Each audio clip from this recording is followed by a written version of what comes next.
Welcome back to the Sports Source. This segment of our program brought to you by Tapoco Lodge. 85 degrees and higher all week, 70% humidity all week. You know where it's not sweltering? At the Tapoco Tavern and the Tapoco Lodge, right along the rushing Chiowa River, just 60 miles outside of Knoxville. Mike, I know you've been up there. I went over there. You did a spot for them last year, and I said, that sounds so good. I'm going over there, and I did, and it was just delightful. Yeah. Tapoco, to the Tapoco Lodge and the Tapoco Tavern. If you want to stay, Tapoco Lodge. If you just want to go up and see the place and eat, Tapoco Tavern, go to tapoco.com to learn more. You will love it. I guarantee that. All right, two very quick questions. The first one is going to Jimmy and Chuck down there. This is the first year since 2006 that every SEC coach is returning. That's the first time in all that many years that not one coach was canned or left. So everybody's back. Who's on the hottest seat going into the year? Well, I tell you what, this coach's seat is so hot, he needs the fireman's hat instead of the visor, and that's Gus Malzahn at Auburn.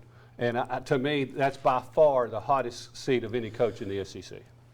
The other one would be Will Muschamp, in my opinion. I believe that you're on the hot seat if you have a bad year and you get fired. South Carolina's schedule is so difficult that South Carolina not only will have difficulty getting in the bowl game, if they have a losing record, I think they fire Will Muschamp.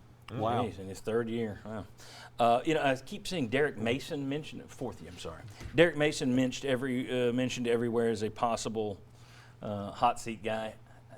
Took Vandy to a bowl. What do they want at Vandy? Yeah. I think if you win 6 games and you get to a keep beating bowl, Tennessee, and you keep beating what about Morris at Arkansas? That'd be another one to watch, I think. That'd be another quick trigger on him. All right, this one goes to Mike and John.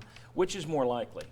Alabama takes a fall because they had 7 coaches on that staff turnover, or Georgia finally wins the SEC because they've been rolling in that rarefied air the last few years, knocking at the door as Chuck is mimicking down there. What's more likely, an Alabama decline, a Georgia rise? I think they're related. Well, that's the tough part of the question. Don't cavalierize the question. I don't think Georgia's going to win the SEC. I think Alabama's going to win the SEC. Okay. But I do think the potential's there for Alabama to take a step back simply for the fact that you don't have Jalen Hurts at quarterback anymore, and Tua Tagovailoa, we've seen, is struggling to stay healthy. So what happens if indeed he gets hurt?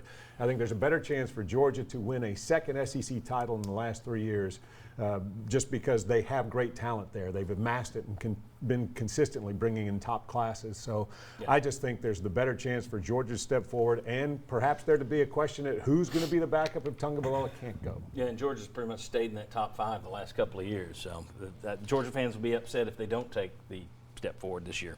All right, when we come back, how many what-ifs do we think might have been left off David's list? We got a good one regarding Butch Jones. That's next. Come on back.